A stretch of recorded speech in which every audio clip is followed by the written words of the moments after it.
වෙනදා වගේම අදත් ඔයා සාදරයෙන් පිළිගන්නවා ටෙක්හකම් YouTube channel එක වෙතින් ගෙනෙන තවත් අලුත් වීඩියෝ එකකට 2020 දී මම බිල්ඩ් කරපු 9 gen Intel Core i5 PC එකේ කරපු අප්ග්‍රේඩ්ස් ගැන තමයි මේ වීඩියෝ එක. ඔයා තාම ටෙක්හකම් YouTube channel එකට subscribe කරලා නැත්නම් දැන්ම subscribe කරන්න. දැන් අපි යමු වීඩියෝ එකට.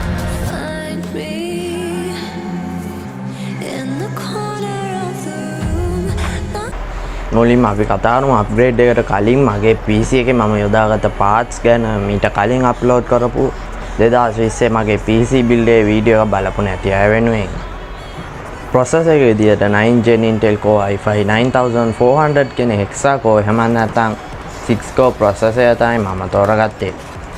processor එකේ නම අගට F අකුර නැති හින්දා මේ processor එකේ Intel HD graphics අන්තර්ගත වෙනවා. motherboard එක විදිහට Asus Prime H310DR 2.0 කියලා 9 gen Intel processors වලට ආපු බජට්ම chipset එක වෙන H310 chipset එකත් එක්ක එන මේ motherboard එක තමයි මම තෝරගත්තේ. RAM එක විදිහට Kingston 8GB DDR4 266 MHz RAM speed එකේ single RAM stick එකක් තමයි යොදාගෙන තිබුණේ. main storage එක විදිහට Seagate Barracuda 1TB mechanical hard drive එක casing එක විදිහට Red Max Exo Special Edition casing එක සහ අවසාන වශයෙන් මේ හැම පාර්ට් එකටම power එක supply කරන power supply එක විදිහට මම යොදාගත්තේ Amagadon Voltron Bronze 235FX කියන pure 242 watts power supply එක. upgrade එකට කලින් PC build එකේ යොදාගත්ත parts ටික එච්චරයි. දැන් අපි කතා කරමු upgrade එක ගැන. දැන් අපි කතා කරන්න යන්නේ මගේ PC upgrade එකට යොදාගත්ත parts ගැන. මුලින්ම අපි මේ casing එකෙන්ම පටන් ගමු.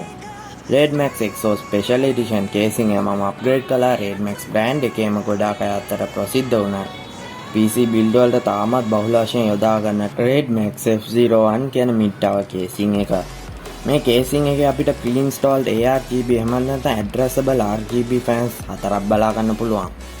aluminium mesh සහිත front panel එකේ 140mm ARGB fans තුනක් සහ casing එකේ පිටිපස පැත්තට වෙන exhaust fan එක විදියට 120mm RGB fan එකක් බලා ගන්න පුළුවන්. මේ casing එකේ උඩට වෙන magnetic dust filter එකක් බලා ගන්න පුළුවන්. එතනට වාට අවශ්‍ය නම් 120mm fans දෙකක් එහෙම නැත්නම් 140mm fan එකක් mount කරන්නත් පුළුවන්කම තියෙනවා. මේ casing එකේ ඉස්සරහා පැත්තට 240mm එහෙම නැත්නම් 360mm radiator එකක් mount කරන්නත් පුළුවන්කම තියෙනවා. මේ casing එකේ එක පැත්තක real tempered glass panel එකක් එහෙම නැත්නම් සම්පූර්ණයෙන්ම වීදුරු වලින් නිෂ්පාදනය කරපු panel එකක් බලා ගන්න පුළුවන් වෙනවා. ඒ tempered glass panel එකේ විශේෂත්වයක් තමයි smart lock එක. අනිත් casing වල tempered glass panel එක ගලව ගන්න අවශ්‍ය වුණොත් nuts ටික ගලවලා සම්පූර්ණයෙන්ම glass panel එක ගලවනවා වෙනුවට මේ casing එකේ glass panel එකේ ලබා දීලා තියෙන lock එක rotate කරලා මේ වගේ දොරක් අරිනා වගේ අරින්නත් අවශ්‍ය නැති වෙලාවක lock කරලා තියාගන්න ලබා දීලා තියෙන මේ option එක casing එකේ unique feature එකක් විදියට හඳුන්වන්න පුළුවන්. මේ casing එකේ තවත් option එකක් විදියට ඔයාලට මේ casing එකේ VG එක vertical mount කරගැනීමේ හැකියාවත් ලබා දීලා තියෙනවා. මේ casing එක ගැන තවත් වැඩිපුර විස්තර කියලා ඔයාලට වීඩියෝ එකක් ඕනේ නම් මට ඒ ගැනත් පහලින් කමෙන්ට් කරන්න.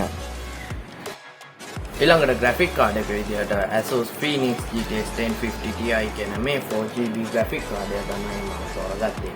Asus Phoenix GTX 1050 Ti කියන graphic card එක ගැන වැඩිදුර කතා කළොත් මේ graphic card එකේ අපිට Nvidia GeForce GTX 1050 Ti කියන Nvidia CUDA cores 768ක් අඩංගු වෙන GPU එක බලා ගන්න පුළුවන් වෙනවා. මේ graphic card එක single fan එකක් විතරක් තියෙන compact size graphic card එකක්. 128-bit memory interface එකක්, 1290 MHz base clock speed එකක් සහ 1392 MHz boost clock speed එකක් බලා ගන්න පුළුවන්. මේ graphic card එකේ 4GB GDDR5 VRAM එකක් බලා ගන්න පුළුවන්.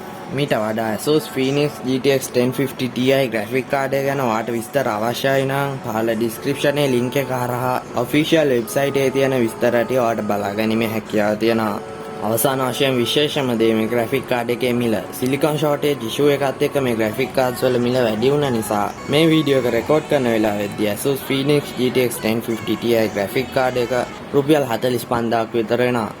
brand new components විතරක් පාවිච්චි කරලා budget gaming එහෙම නැත්නම් video editing වලට සහ productivity වැඩ වලට කරන build එකට යොදා ගන්න පුළුවන් හොඳම සහ එකම option එක විදියට හඳුන්වන්න පුළුවන් මේ graphic card එකේ budget range එකේ.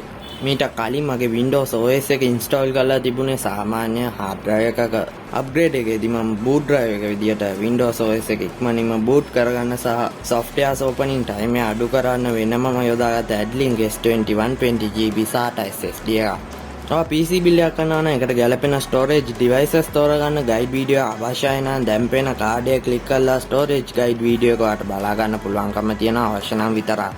ඊළඟට මට power supply එකත් upgrade කරන්න සිද්ධ වුණා. කලින් components වලට 242 watts power supply එක ප්‍රමාණවත් වුණා. ඒත් upgrade එකේදී graphic card එකකුත් යොදාගත්තේ හින්දා ඒ හැම පාර්ට් ගැලපෙන විදියට සහ ඉදිරියේදී upgrades කරනවා නම් ඒවටත් ගැලපෙන විදියට Antec brand එකේ Neo Eco modular series එකේ 550 watts power supply එකක් තමයි මම යොදාගත්තේ power supply එක විදිහට. මේ power supply එකේ විශේෂාංග කිහිපයක්ම බලා ගන්න පුළුවන් වෙනවා රුපියල් 12000කට අඩු price range එකේ. ප්‍රධානම විශේෂත්වය තමයි මේ power supply එක semi modular power supply එකක්. ඒ වගේම 80+ bronze certification එකත් බලා ගන්න පුළුවන්. ඔයාලට තාමත් power supplies වල modular සහ 80+ ratings ගැන අදහසක් නැත්නම් මේ පේන link එක හරහා ඔයාලට power supplies ගැන කරපු වීඩියෝ එකක් බලන්න පුළුවන්. 120mm silent fan එකක් සහ අවුරුදු 5ක warranty එකක් හම්බ වෙනවා මේ Antec power supply එකට. අවසාන වශයෙන් මම upgrade එකට එකතු කළා PCIe Wi-Fi card එකක් සහ 1 year subscription එකක් සහිත Kaspersky internet security එක. upgrade එකට කලින් මම PC එකට internet access එක ලබා ගත්තේ ethernet cable එකක් හරහා.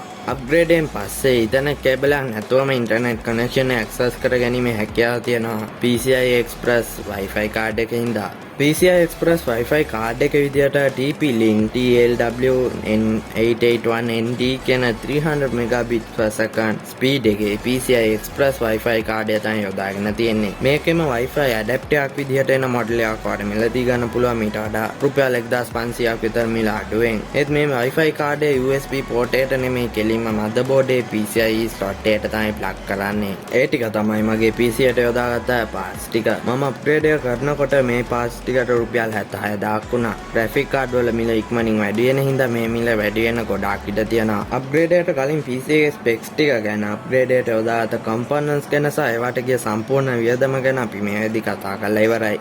දැන් අපි PC එක on කරලා hard drive එකකින් Windows OS එක boot වෙන්න යන වෙලාව සහ අලුත්ම SSD එකකින් Windows boot වෙන්න යන වෙලාව අතර වෙනස බලමු.